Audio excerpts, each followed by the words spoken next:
रूस इस वक्त यूक्रेन पर बहुत ज्यादा खूंखार हमले कर रहा है। सोलेदार में जंग जीतने का दावा करने वाला रूस अचानक हारी बाजी कैसे जीतने लगा है, इसे लेकर आपको सोलेदार की ग्राउंड रिपोर्ट दिखाना बहुत जरूरी है।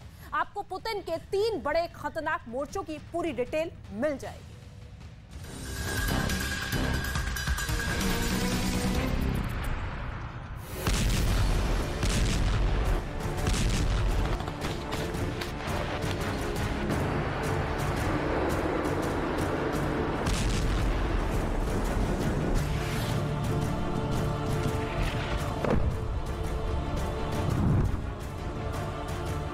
क्या वाकई में 180 दिन में पहली बार रूस को यूक्रेन पर जीत मिली है?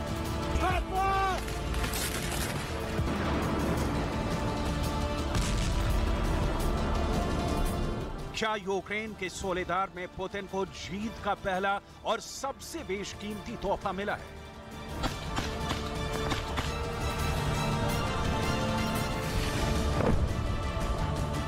सवाल यह भी उठता है कि जब यूक्रेन को 30 देशों से बने नाटो, अमेरिका और ब्रिटेन जैसे देशों से भारी हथियार और बेशुमार सैन्य ताकत मिल रही है, तो फिर यूक्रेन सोलेदार शहर कैसे हार गया?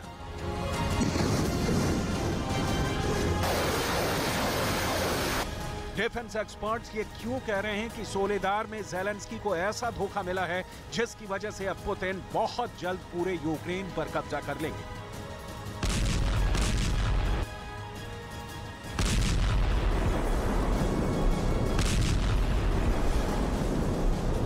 सवाल यह भी उठता है कि जब सोलेदार पर रूस का कब्जा हो चुका है, तो फिर ज़ेलेंस्की किस दम पर कह रहे हैं सोलेदार में यूक्रेन भीषण जंग कर रहा है?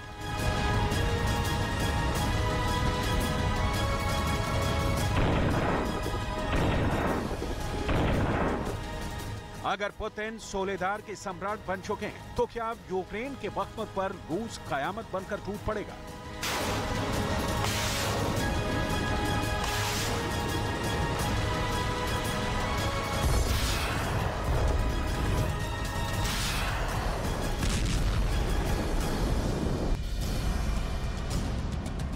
लगभग 11 महीने से रूस और यूक्रेन की जंग में अब कुछ ऐसा हो चुका है जिसने न सिर्फ ज़ेलेंस्की के यूक्रेन की पोल खोल दी है, बल्कि 30 देशों से बने नाटो, अमेरिका और ब्रिटेन के प्रोपेगेंडा की भी पोल खोल दी है। अमेरिका, ब्रिटेन और नाटो पिछले 4 महीने से लगातार दावे कर रहे हैं कि रूस यूक्रेन में बुरी तरह से हार रहा है।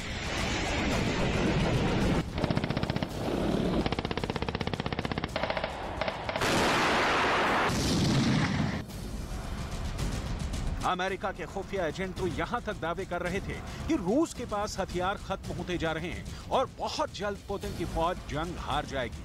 लेकिन देखिए, यूक्रेन की सोलेदार में रूसी फौज ने ऐसा भयानक और सटीक हमला किया है कि देखते ही देखते 3 दिन में सोलेदार शहर पर रूसी फौज का पूरी तरह से कब्जा हो गया है।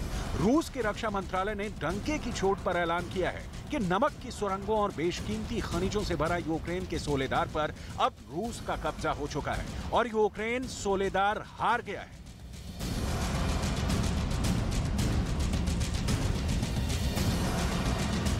Вечером 12 января завершено освобождение города Солидар, который имеет важное значение для продолжения успешных наступательных действий на Донецком направлении.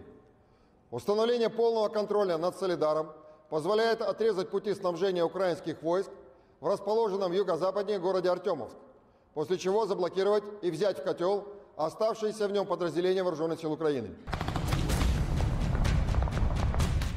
असल में सोलेदार पूर्वी यूक्रेन का एक ऐसा शहर है जिसने यूक्रेन में पुतिन के लिए जीत का दरवाजा खोल दिया है। यूक्रेन के खिलाफ युद्ध में कई झटकों के बाद सोलेदार पर कब्जा करना रूस के लिए एक दुर्लभ जीत का प्रतीक बन गया है। यहाँ पर न सिर्फ रूस की फौज बल्कि वैगनर ग्रुप के लड़ाकों ने यूक्रेन की फौज को तबाह करके रख दिया है। हालांकि ज़ेलेंस्की अभी भी ये दावा कर रहे हैं कि बख्मुत, सोलेदार और क्रेमिना और डोनबास में यूक्रेन रूस को जबरदस्त टक्कर दे रहा है।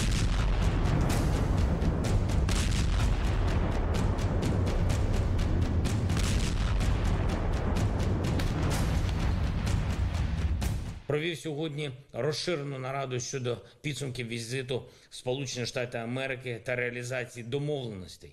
Час втрачати не будемо. Все, про що ми домовилися у Вашингтоні, реалізуємо швидко. Настільки, наскільки це можливо. І ще одне. Сьогодні говорив з прем'єр-міністром Індії.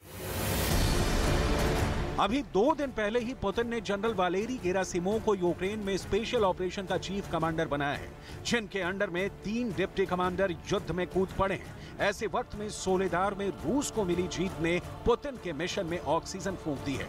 युद्ध में पहली बार यूक्रेन के सैनिकों ने भी माना है कि रूस की फौज और वैगनर लड़ाके बेहद खौफनाक तरीके से जंग कर रहे हैं।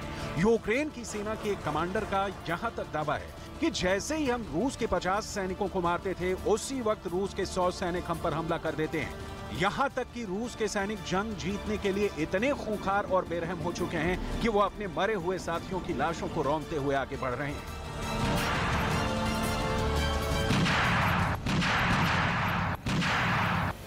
І вони йдуть якби хвилями, наступають хвилями, якби можна сказати, по трупам один одного йдуть.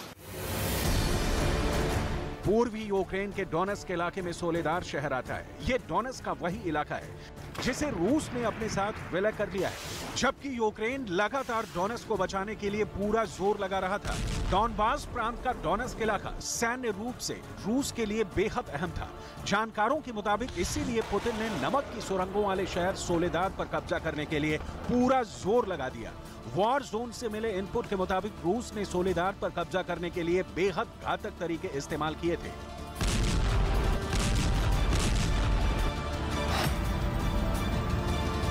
रूस ने सोलेदार पर कब्जा करने के लिए लगातार 91 बार घातक बमबारी की। इसके अलावा रूस की एयरफोर्स विंग ने सोलेदार के सबसे खास टारगेट पर बमबारी की। रूस की मिसाइल ब्रिगेड ने सोलेदार पर इतने ज्यादा हमले किए कि देखते ही देखते यूक्रेन के बंकर तक खंडहर बन गए। इसके अलावा रूस की रॉकेट आर्मी ने अंधाधुंध रॉकेट दागकर यूक्रेन के सैनिकों की सप्लाई लाइन काट दी, जबकि रूस के तोपखाने ने यूक्रेन के तोप और मिसाइल ठिकानों को तबाह कर दिया। वहीं रूस की स्पेशल फोर्स ने सोलेदार की एक एक सड़क पर भयानक गोलीबारी करते हुए कब्जे किए, जबकि पुतिन की प्राइवेट आर्मी कहे जाने वाले वैगनर ग्रुप के लड़ाकों ने यूक्रेन के सैनिकों को जान से मारने में कोई कसर नहीं छोड़ी। सोलेदार को जीतकर रूस ने 180 दिन में पहली बार प्रचंड जीत यूक्रेन में हासिल की है।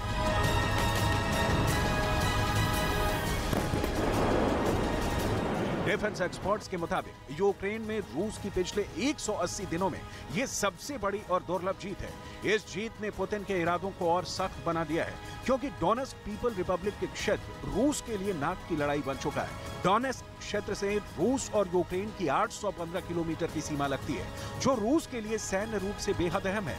इसीलिए रूस के स्पेशल ऑपरेशन के chief commander general Valery Gerasimov ने कहा था कि रूस हर हाल में डोनेस्क पीपल रिपब्लिक के क्षेत्र को यूक्रेन से आजाद कराएगा।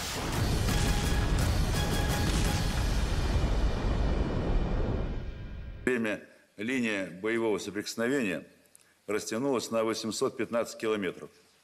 С учетом проводимых мероприятий по наращиванию боевых возможностей группировок войск, обстановка на линии фронта стабилизирована. Основные усилия наших войск сосредоточены на завершении освобождения. अब सवाल उठता है कि आखिर यूक्रेन सोलेदार को क्यों और कैसे हार गया। क्या अब रूस एक के बाद एक यूक्रेन के शहरों और प्रांतों को जीतता जाएगा? इस सवाल पर डिफेंस एक्सपर्ट्स बटे हुए हैं। कुछ कहते हैं कि सोलेदार जीतकर रूस ने कोई बड़ी जंग नहीं जीत ली है, लेकिन वहीं कुछ डिफेंस एक्सपर्ट्स का मानना है कि सोलेदार से बखमुत की दूरी महज 15 किलोमीटर है। बखमुत में रूसी फौज भयानक खून खराबा करने के बावजूद अभी तक कब्जा नहीं कर पाई है।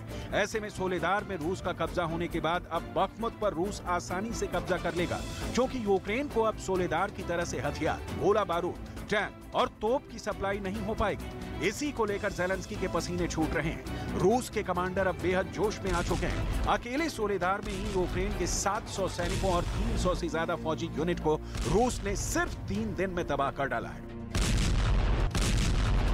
Комплекс реализованных российской группировкой войск мероприятий обеспечил успешные наступательные действия штурмовых отрядов по освобождению города Солидара. सोलेदार में रूस की जीत के बाद से नाटो, अमेरिका और ब्रिटेन निशाने पर आ गए हैं। सवाल उठाए जा रहे हैं कि जब ये दावा किया जा रहा था कि रूस यूक्रेन में हार रहा है, सोलेदार में रूसी सेना मारी जा रही है, तो फिर अचानक रूस ने जंग का पासा कैसे पलट दिया? आखिर पश्चिमी देशों के वो खुफिया दावे और भारी हथियारों का क्या हुआ? जो रूस के खिलाफ जंग जीतने का हथियार माने जा रहे थे, क्या नाटो और अमेरिका सिर्फ यूक्रेन की जीत का प्रोपेगेंडा कर रहे हैं? सोलेदार में रूस की जीत के बाद ऐसे बहुत से सवाल नाटो, अमेरिका और ब्रिटेन से पूछे जा रहे हैं। सोलेदार के निवासी खुद दावा कर रहे हैं कि हम अब रूस के रहमो करम पर हैं। सोलेदार के निवासियों ने दावा किया है कि रूस की सेना सोलेदार के निवासियों को बसों में भरकर दूसरी जगह पर ले जा रही है। Чаяния отказались, не, у нас много работы, идет зачистка, никуда не выходите, хотя бы дня 3. 2:30 где-то ночи вторая группа зашла, забрали у нас телефоны, ну, понятное дело, что это...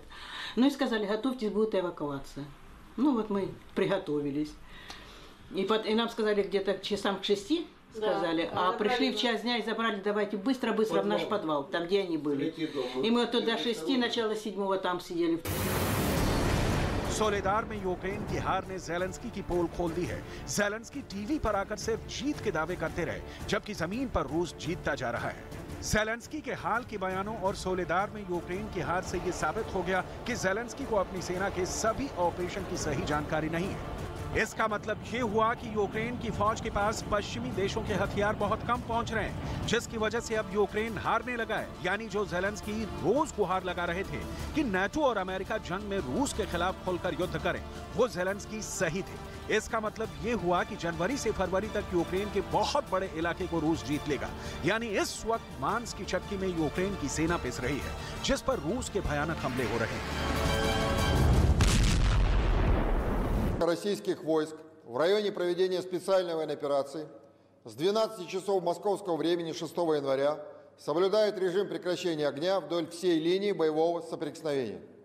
Вместе с тем киевским режимом в течение прошедших суток продолжались артиллерийские обстрелы населенных пунктов и российских позиций. एक बात तो माननी होगी कि पुतिन ने बिना किसी बड़े दावे के ही यूक्रेन को सोलेदार में धूल चटा दी है।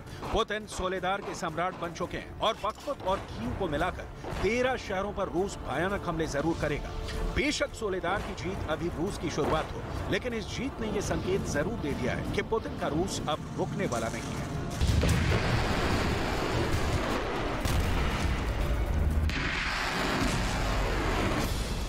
यूक्रेन युद्ध